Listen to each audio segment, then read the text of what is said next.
Hello दोस्तों, कैसे हो आप लोग। पता नहीं कैसे हो गया। आई होप यू आप सभी बढ़िया होंगे। तो चलिए आज पढ़ लेते हैं कुछ ग्रेट आइडियाज़ के बारे में। कल हमने कुछ वेस्टर्न थिंकर्स के आइडियाज़ पढ़े थे, जस्ट पढ़ लिया था, पढ़ा गया था, मतलब बस इन्हें ऊपर ऊपर से पढ़ लिया था। एक्चुअली ये सब मेरे माइंड में होने चाहिए। आगे देखते हैं आज कुछ थ्योरीज है। पहली थ्योरी है कम्युनिटी कम्युनिटेरियनिज्म एंड सोशल एथिक्स। दोस्तों सच बता रहा हूँ, ये थ्योरी तो मुझे भी नहीं पता। कम्युनिटेरियनिज्म कौन सी थ्योरी होती है, शायद ये कुछ कम्युनिटी से रिलेटेड है कि कम्युनिटी के कुछ कलेक्टिव कंसाइंस होती है, कोई सोशल ऑर्डर होता होगा, कोई रूल्स होते होंगे एंड सोशल एथिक्स। आ गया social justice of John Rawls, ये भी सुनी सुनी थ्योरी है। थर्ड है सोशल कॉन्ट्रैक्ट। हाँ ये तो पता है, सोसाइटी एक कॉन्ट्रैक्ट करती है अपने किंग से या मोनार्क से कि आप हमें सिक्योरिटी तो बदले में हम अपनी कुछ लिबर्टी आपको देने को तैयार हैं, कोई टैक्स देने को तैयार हैं। यही चीज़ रूल ऑफ लॉ बेसिकली हम फॉलो करेंगे।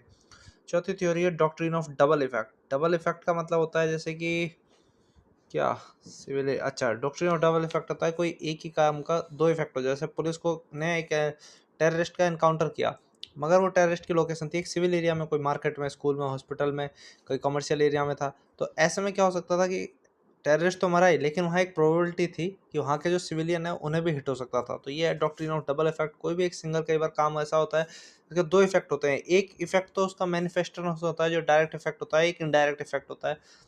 तो एक अच्छे सिविल सर्वेंट को पता होना चाहिए कि वो जो भी एक्शन लेने जा रहा है उसका कोई डबल इफेक्ट तो नहीं। डॉक्ट्रिन ऑफ कर्मा, ये बहुत ही आपने बचपन से सुना होगा, श्री कृष्ण की गीता में भी है कि जैसा हम कर्म करेंगे वैसा ही फल मिलेगा। और सच में ये ऐसा होता भी है। आप एग्जाम के लिए मत पढ़ो तो आपके कम नंबर आएंगे, अच्छे से पढ़ोगे ज़्यादा नंबर आएंगे, बहुत ही खतरनाक पढ़ोगे तो बहुत ही ज़्यादा नंबर आएंगे। सुपर सुपरगेशन, पता नहीं है, सुपर रेरोगेशन क्या है, मुझे इसके बारे में नहीं है कुछ जानकारी, कभी पढ़ के बताऊंगा। अगला है सर्वोदय। सर्वोदय कंसेप्ट जो है महात्मा गांधी का दिया हुआ है, या विनोबा भावे ने भी ये कुछ सर्वोदय दिया था। इसका था सभी का उदय, सबका डेवलपमेंट होना चाहिए, no one left behind, inclusive growth से रिलेटेड है ये एक। एथिकल अल्ट्रुइज्म, अल्ट्रुइज्म होता है परोपकार। जैसे कि कोई बिजनेसमैन है, कोई बहुत ही वेल्दी पर्सन है, और अब वो अपनी स्टेज पे सोच रहा है क्यों इतने धन का मैं ही क्या करूंगा, इसमें तो सबका हक है, क्यों ना मैं इसका उपयोग करूं हॉस्पिटल बनाने में, किसी की एजुकेशन के लिए, किसी के भूखे को खाना खिलाने के लिए, कोई हॉस्पिटल, एनिमल वेलफेयर, इन सब में। अगला है stewardship, trusteeship and environment ethics. पता नहीं किस महापुरुष ने ये कहा था। ट्रस्टीशिप तो कुछ महात्मा गांधी का कंसेप्ट दिखाई देता है, जिसमें वो कहते हैं कि जो भी रिच वेल्थी पर्सन है उन्हें एक ट्रस्ट बनाना चाहिए कि उनके पास जो वेल्थ है वो कम्युनिटी वेलफेयर के लिए है।